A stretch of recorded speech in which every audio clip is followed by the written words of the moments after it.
Assalamualaikum warahmatullahi wabarakatuh.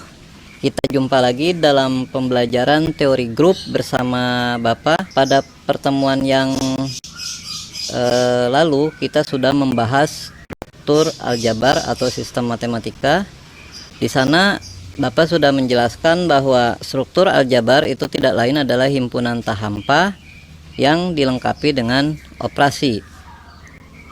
Operasi di sana terdefinisi dengan baik ketika hasil operasinya unik dan masih berada di himpunan tersebut, artinya tidak keluar dari himpunan atau biasa disebut sebagai sifat ketertutupan, ya, sifat tertutup. Pada pertemuan sebelumnya Bapak juga membahas tentang grup dan sifat dasar grup. Di sana dijelaskan bahwa grup tidak lain adalah struktur yang dilengkapi tiga. Momen di akhir tahun, saatnya tampil gaya dengan warna rambut baru. Pakai pewarna rambut nomor 1 favorit wanita Indonesia. Warnai rambutmu tanpa takut rusak. Garnier Ultra Color Fashion Collection. Mulai dengan bleach cream dengan nutrisi 8 kali natural oils, mengangkat warna hingga 8 level, mengubah secara instan untuk warna fashion yang menyala. Garnier, warna rambut nomor 1 di Indonesia.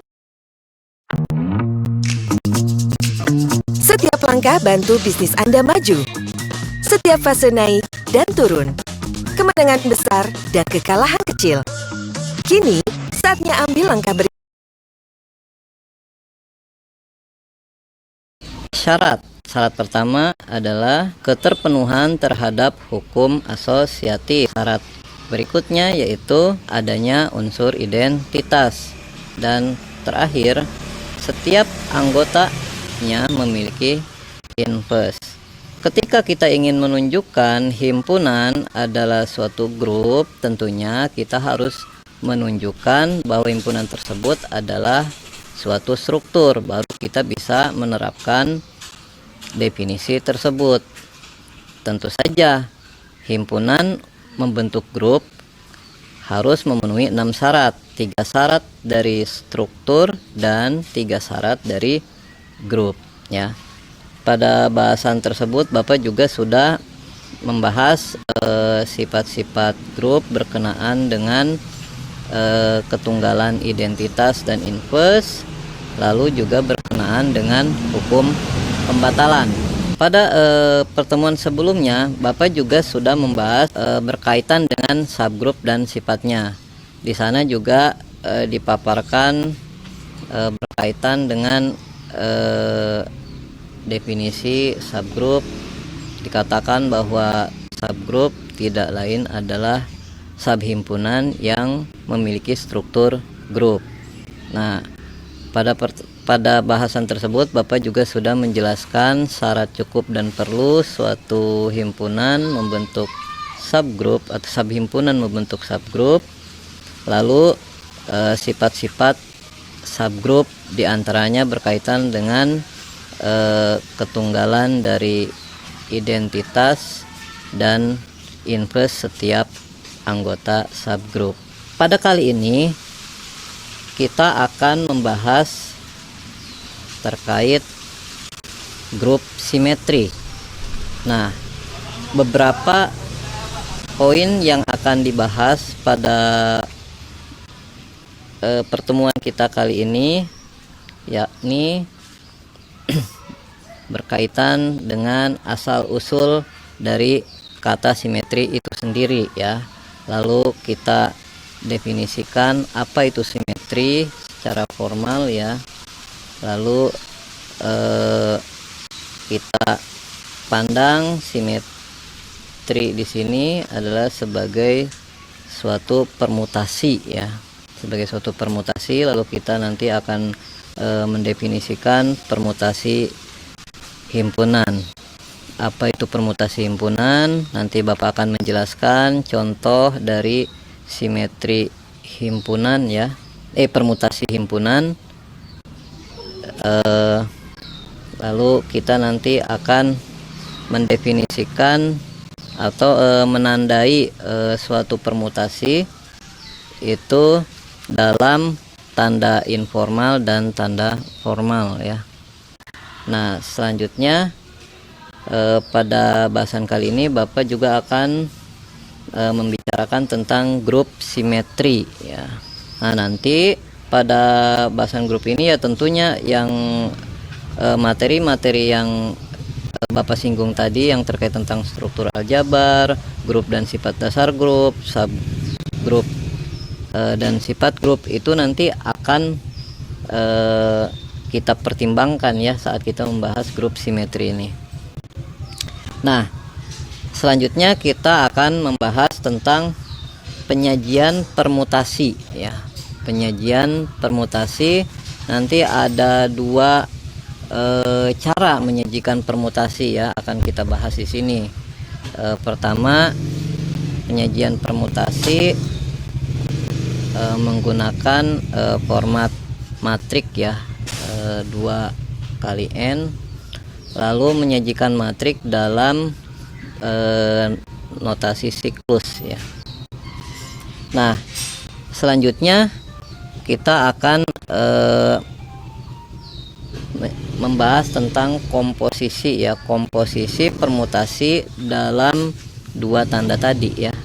Dan terakhir kita akan membahas khusus untuk siklus ya. Nanti kita terapkan di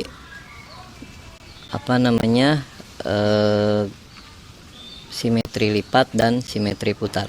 Nah, mungkin itu inti dari pembicaraan kita. Baiklah, kita mulai ya pembahasannya. Baiklah, langsung saja kita kupas satu persatu. Apa sih grup simetri itu? Simetri berasal dari kata Yunani ya. Kalau dalam KBBI, simetri itu berarti seimbang, selaras ya. Nah, ini berasal dari 2 suku kata, sin dan metri ya, sin dan metri ya, sin dan metri. Sin ini artinya adalah bersama, berbarengan, serentak, satu sama lain sekalian ya, seperti ini nih. Nah, lalu metri sendiri itu berarti pengukuran atau ukuran ya. Jadi simetri itu tidak lain adalah gerakan yang tidak dapat dilacak atau dideteksi ya. Gerakan yang tidak dapat dilacak atau dideteksi.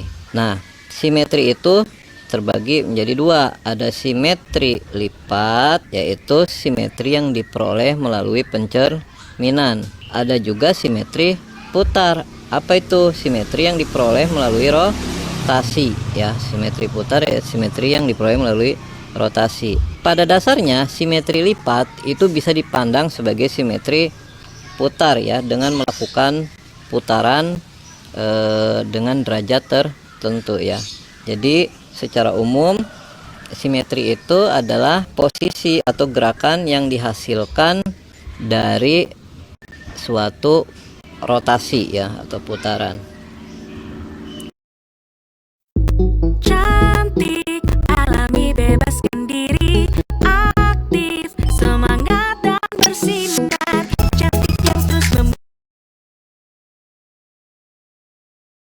Sampai di sini jelas? Oke, kita lanjutkan. Nah, setiap gerakan itu pasti ada titik awalnya atau posisi awal. Nah, dalam simetri, posisi ini kita sebut sebagai identitas ya, identitas. Ini adalah posisi awal. Ya, identitas adalah posisi awal. Nah, ketika ada benda yang memiliki simetri selain identitas atau simetri yang dihasilkan oleh putaran 0 derajat. Nah, benda yang memiliki simetri ini kita sebut sebagai benda simetris ya. Contohnya apa? Benda simetris. Ya, ada di sini Anda perhatikan nih, ada gambar nih, ada kupu-kupu nih, kupu-kupu. Terus ini ada apa ini, bangun ruang nih. Terus ada telur. Nah, ini ada gambar orang nih, apa namanya, saling membelakangi. Nah, ini semua adalah benda simetris. Kenapa? Karena mereka memiliki simetri selain identitas. Nah, pada dasarnya semua benda itu ya memiliki identitas. Kenapa? Ya karena mereka punya posisi awal, ya kan? Ketika diputar 0 derajat ya pasti tidak bisa dideteksi ya. Nah, di sini kita ambil contoh kasus kupu-kupu. Kupu-kupu ini kita bisa, ini posisinya kupu-kupunya miring nih. Miringnya ke kanan. Berarti kita bisa lipat berdasarkan sumbu diagonal ya. Ini diagonal apa sih namanya nih, dari kanan atas ke kiri bawah. Nah, ini adalah simetri lipat ya untuk kupu-kupu. Yang lain Anda bisa tentukan sendiri. Nah, ini adalah benda-benda simetris ya.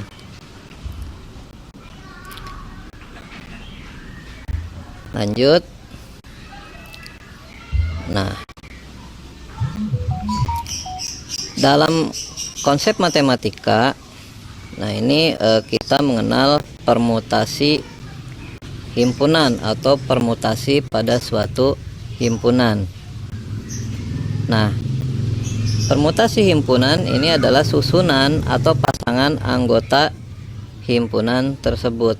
Ya, misalkan kita punya himpunan S beranggotakan 1, 2, dan 3 ya.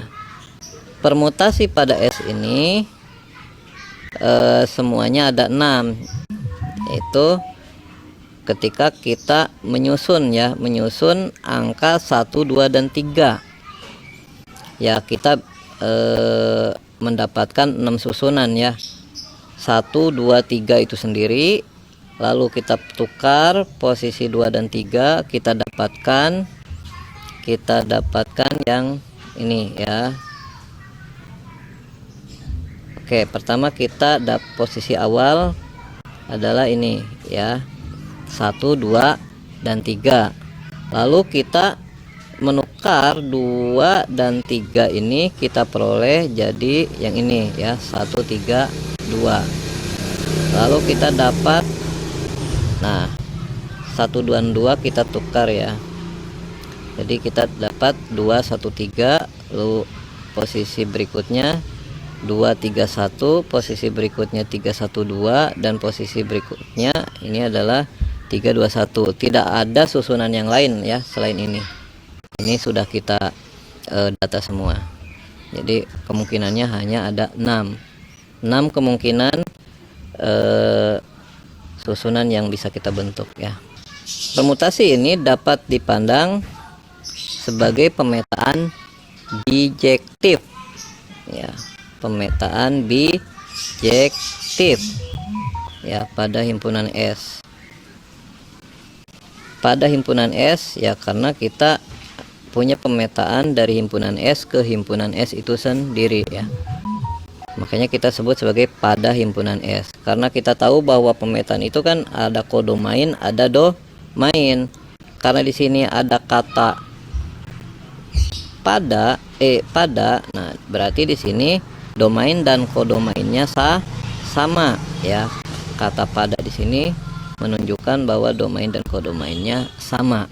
Jadi di sini pemetaan bijektifnya adalah dari himpunan S ke himpunan S sendiri ya. Oke, jadi permutasi itu dapat kita pandang sebagai pemetaan. Jelas ya. Anda ketika di SMA tentu saja udah tidak asing lagi dengan istilah permutasi ya. Ketika Anda ingin menentukan banyaknya pasangan ketua dengan wakil ketua, katakanlah untuk tim apa namanya kepengurusan, katakan pengurusan OSIS, atau Anda ingin mengirimkan kontingen misalkan dalam kontingen itu harus ada ketua, wakil ketua, katakanlah. Jadi dari banyaknya orang yang dimiliki itu susunannya ada berapa kemungkinan, itu kan Anda sudah terbiasa di SMA ya. Nah, namun ketika Anda membahas permutasi saat itu, Anda tidak memandangnya sebagai suatu pemetaan ya, walaupun Anda sebenarnya sudah belajar tentang pemetaan kala itu ya kan, tapi Anda belum mengaitkan konsep pemetaan dengan konsep permutasi. Nah, sekarang Bapak mengenalkan ya bahwa permutasi bisa dipandang sebagai suatu pemetaan. Gimana caranya? Nah, ini kita lihat ya. Jadi jangan ragu ya bahwa yang dimaksud permutasi di sini sama dengan permutasi yang sudah Anda pelajari itu ya. Seperti itu. Nah, di sini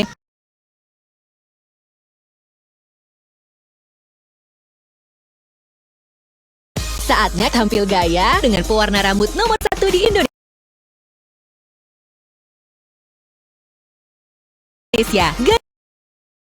Garnier Ultra Color Fashion Collection. Mau dapat kesempatan liburan gratis? Saatnya Freshly Fresh Break, menangin ribuan hadiahnya. misalkan S suatu himpunan tak hampa dan sigma adalah pemetaan pada S. Pemetaan sigma kita sebut permutasi pada S jika bersifat bijektif. Nah, di sini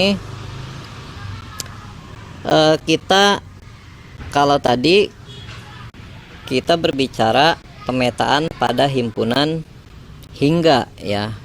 Coba kita lihat lagi. Nah, di sini himpunannya hingga, anggotanya 1, 2, dan 3. Nah, sekarang karena kita sudah menunjukkan, sudah memandang, sudah mampu kita akan mengklaim bahwa bahwa permutasi itu tidak lain adalah pemetaan. Nah, sekarang kita bicara pemetaan secara umum, yaitu untuk sembarang himpunan. Misalkan S suatu himpunan tak hampa dan sigma pemetaan pada S. Pemetaan sigma disebut permutasi pada S jika bersifat bijektif. Perhatikan relasi pada himpunan berikut ya, relasi pada himpunan bilangan real ya. Nah, di sini Bapak berikan 2 contoh relasi di sini, itu relasi yang memasangkan setiap anggota bilangan real ke dirinya sendiri nih, yang ini. Lalu contoh yang kedua adalah relasi yang memasangkan setiap anggota ke kuadratnya dilebihkan 1 ya, yang ini. Nah, pertanyaannya adalah apakah 2 contoh ini adalah permutasi? Nah, kita perlu membuktikannya ya. Nah, untuk yang pertama ini akan Bapak bahas. Nah, sisanya nanti Anda coba sendiri. Nah, sekarang kita mulai yang pertama ya. Untuk membuktikan yang pertama, berarti kita butuh apa sih itu pemetaan bijektif ya. Untuk menunjukkan pemetaan bijektif berarti kita harus menunjukkan 3 langkah ya. Pertama, Anda harus menunjukkan pemetaannya dulu, bahwa sigma ini terdefinisi dengan baik. Lalu Anda harus menunjukkan bahwa si sigma ini adalah pemetaan 1, 1. Dan terakhir Anda harus menunjukkan bahwa sigma ini adalah pemetaan pada. Nah, ketika semua itu terbukti, baru kita dapat mengklaim atau kita dapat mengatakan bahwa sigma ini adalah permutasi ya. Nah, sekarang yang pertama dulu kan kita tunjukkan bahwa sigma ini adalah pemetaan ya. Sigma adalah pemetaan. Nah, berarti kita ambil X dan Y anggota bilangan real. Nah, dengan X sama dengan Y. Di sini kita punya, jadi sigma X sama dengan X. Kita punya sigma X sama dengan X ya. Padahal di sini kita juga punya X sama dengan Y. Ya sudah, langsung kita ganti. Nah, berarti kalau sigma X sama dengan X, ya berarti kalau Y berarti X sama dengan sigma X, berarti Y sama dengan sigma Y. Nah, berarti karena untuk setiap kita ambil X dan Y real dengan X sama dengan Y mengakibatkan sigma X sama dengan sigma Y, kita simpulkan ya, kita simpulkan untuk setiap X dan Y anggota bilangan real dengan X sama dengan Y mengakibatkan sigma X sama dengan sigma Y ya. Sigma X sama dengan sigma Y. Jadi kesimpulannya bahwa sigma adalah pemetaan, ya kan? Yang kedua akan kita tunjukkan bahwa sigma adalah satu. Akan kita tunjukkan sigma adalah satu. Kita ambil X dan Y anggota bilangan real ya. Kita ambil X dan Y nya real dengan sigma X sama dengan sigma Y ya. Nah, berarti di sini kita punya X sama dengan sigma X. Ini dari mana X sama dengan sigma X? Ya karena kita punya ini informasinya, sigma X sama dengan X ya. Nah, lalu kita punya juga bahwa sigma X sama dengan sigma Y,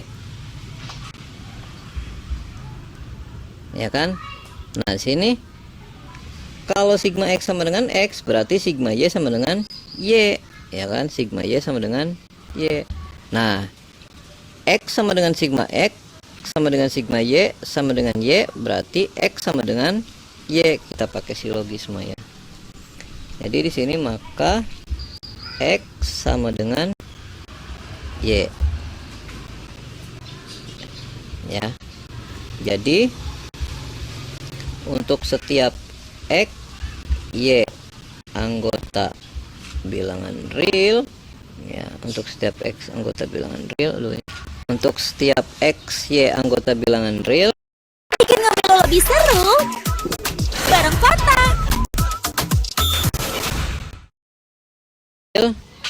dengan sigma X sama dengan sigma Y ya, mengakibatkan X sama dengan Y, maka kita katakan bahwa apa, sigma ini adalah satu. Oke. Dari penjelasan nih antara apa namanya pemetaan terdefinisi dengan baik dengan pemetaan satu-satu itu seperti kebalikannya ya, seperti apa namanya, konverse ya atau kontraposisi. Berarti tadi terdefinisi dengan baik sudah, lalu ini pemetaan satu-satu sudah, satu lagi adalah pemetaan pada ya. Ini udah penuh. Oke, kita hapus dulu ya, kita hapus semuanya. Kita akan buktikan yang ketiga. Kan kita buktikan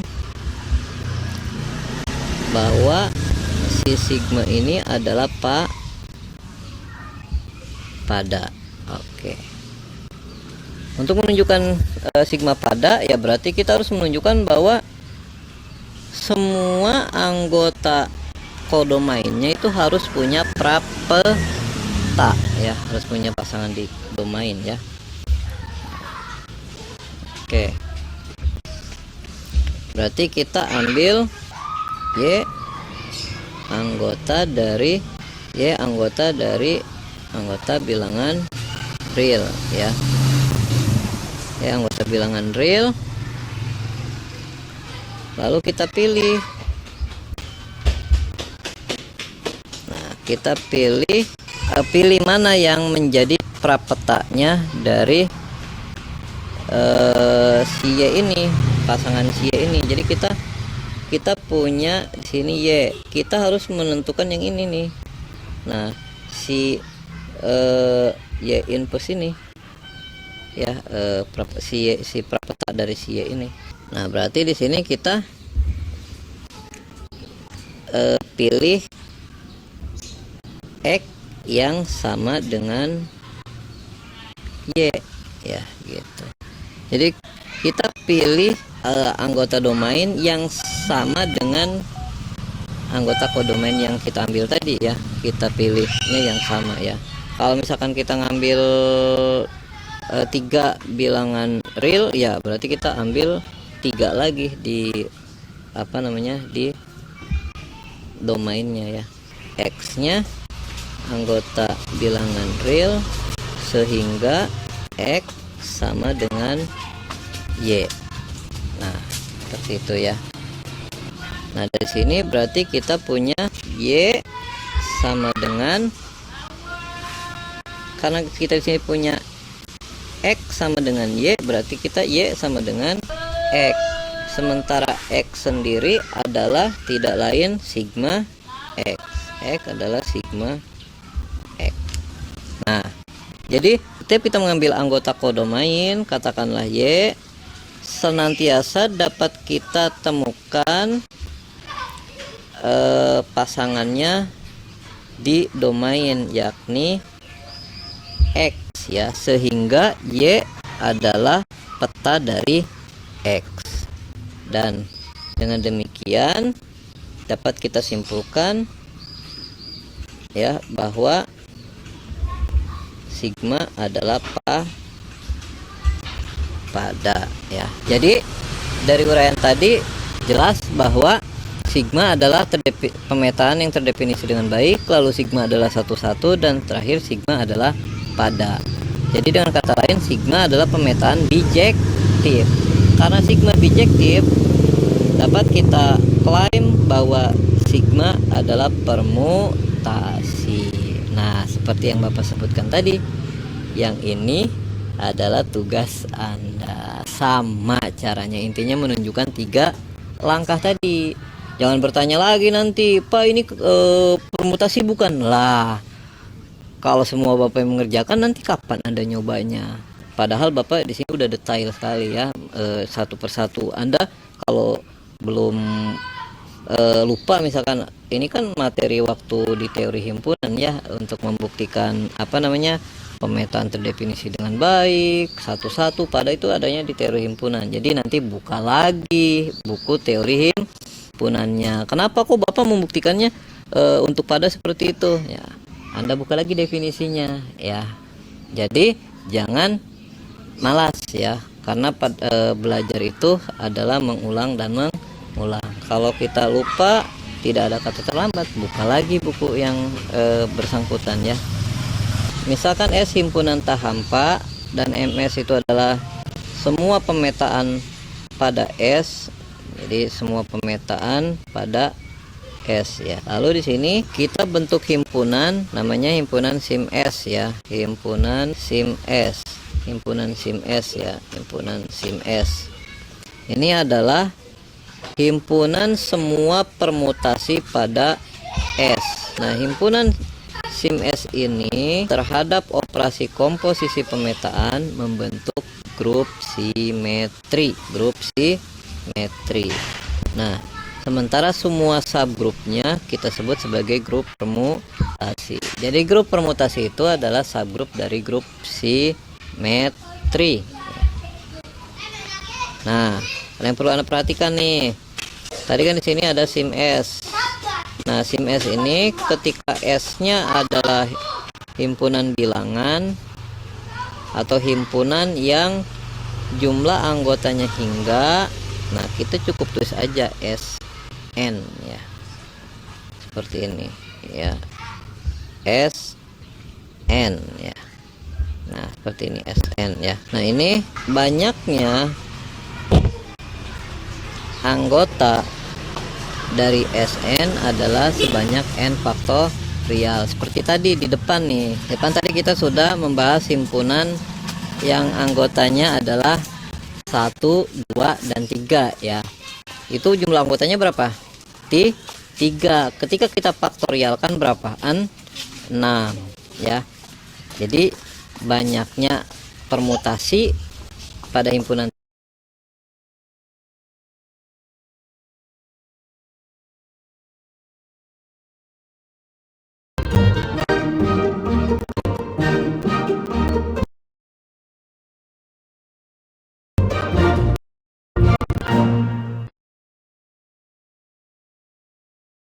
tadi ada 6 gitu ya, maksudnya seperti itu. Oke, kita lanjut.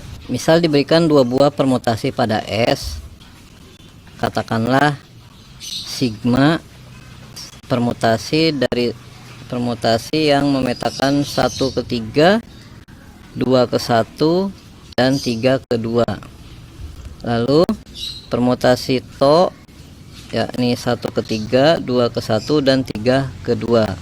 Komposisi sigma dan to ini adalah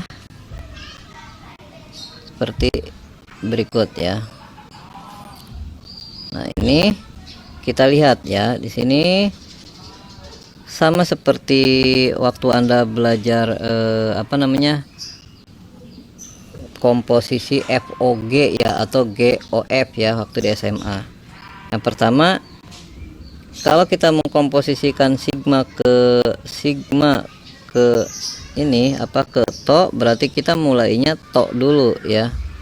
Jadi kita mulai to dulu, berarti di sini adalah 1 di sini, berarti dipetakan oleh to ini ya. 1 dipetakan oleh to ketiga ya. Nah, lihat 1 dipetakan ke 3, lalu 3 dipetakan oleh to ke 2, berarti di sini 3 dipetakan oleh sigma ya. 3 dipetakan oleh sigma ke 2, berarti sini 3 dipetakan oleh sigma ke 2 ya.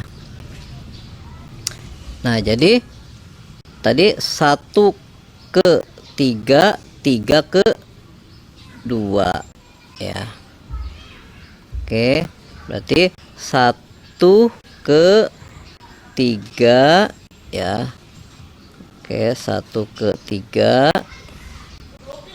lalu 3 ke 2 ya. Berarti kita dapatkan 2 akhirnya ya. Berikutnya 2 ini adalah dipetakan oleh to ke 1 ya. 2 dipetakan oleh to ke 1 ya. 2 ke 1 ya. Oke, 2 ke 1 lah, 1 ke 3, 1 ke 3. Oke, jadi 2 ke 3 ya, seperti itu. Oke, berikutnya adalah 3 ya. 3 oleh to kedua, 3 oleh to kedua ya. Ini 3 kedua ya. Lalu 2 oleh sigma ke 1 ya. 2 ke 1 ya. Berarti sini akhirnya jadi 3 ke 1. Seperti itu ya. Oke, seperti itu. Jadi kita dapatkan komposisi sigma dan tau ini adalah 1 ke 2, 2 ke 3, 3 ke 1 ya. Nah, ini adalah hasil akhirnya. Ya. Nah, Anda perhatikan grup simetri S3 ini. Dengan operasi komposisi kita dapatkan yang ini. Ada identitasnya. Ini adalah yang seperti tadi yang sudah kita tuliskan itu, yang di awal tadi yang kita masih pakai lambang informal tadi yang 123 132. Nah, ini sudah ditandai dengan tanda yang formal ya.